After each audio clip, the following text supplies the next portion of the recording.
Salut à toutes et à tous en ce dimanche 29 décembre 2019. Je voudrais qu'on écoute ensemble une vidéo assez courte de 8 minutes, 9 minutes plutôt. 8 minutes et 53 secondes, voilà. De Anas, de Nader Abou Anas. أعوذ بالله من الشيطان الرجيم بسم الله العظيم الكريم ألف لام ميم حاء ميم عين سين قاف. Allez, c'est parti. Sœur, Wallah el l'heure est grave. Paylaşım. 1 million de personnes seraient internées de force dans des camps. Non pas parce qu'ils sont des criminels, ni délinquants, juste parce qu'ils sont musulmans.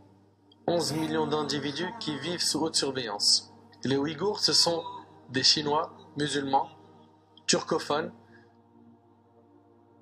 Ces gens-là vivent des perquisitions, des interrogatoires à domicile, caméras à reconnaissance faciale, tout le monde est scruté. Le gouvernement chinois exige même que chaque Ouïghour possédant un smartphone y installe un logiciel espion. Objectif de Pékin, avoir le maximum de données sur leur vie privée. Là vous vous dites sûrement, mais pourquoi se donner autant de mal? Parce que les autorités chinoises veulent garder le contrôle de ce territoire, le Xinjiang. C'est au nord-ouest de la Chine. C'est grand comme 3 fois la France. C'est là que vivent les Ouïghours et c'est surtout une région essentielle pour l'économie chinoise car très riche en pétrole, or, argent, charbon, gaz naturel et uranium. Surtout par le passé, les Chinois en ont perdu 2 fois le contrôle et ils n'ont pas l'intention de laisser les Ouïghours avoir leur indépendance. Pour ça, Pékin a plusieurs stratégies. Numéro 1, occuper le territoire. Comment? Avec de grandes campagnes de colonisation forcée par l'ethnie majoritaire en Chine. Pour vous donner une idée, en 1949, les Han c'était 6% de la population de Xinjiang. Aujourd'hui c'est 50%.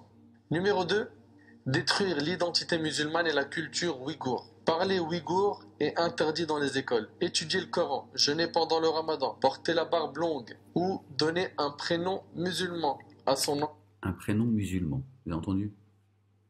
Qu'est-ce que ça veut dire un prénom musulman en fait? Est-ce que l'islam est une religion universelle ou est-ce que c'est la religion des bougnoules? Parce qu'un prénom musulman, ça veut dire un prénom arabe. Voilà.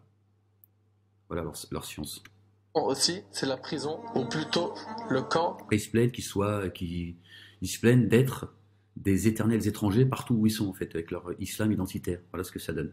Voilà. Oui, voilà. Ils sont repérés à tous les coins de rue. D'internement. Et que se passe-t-il dans ces camps? Apprentissage intensif de l'idéologie communiste, dénonciation des proches, torture, renonciation à l'islam. En Chine, on appelle ça de la rééducation, le tout sous couvert de la lutte antiterroriste. Ces mesures de prévention et de lutte contre le terrorisme et l'extrémisme religieux ont pour but la stabilité sociale et le bien-être de toutes les ethnies du Xinjiang. Nous avons rencontré un imam ouïghour. Parce qu'il refusait de suivre la ligne du parti, il a dû fuir la Chine clandestinement et s'est réfugié en Europe.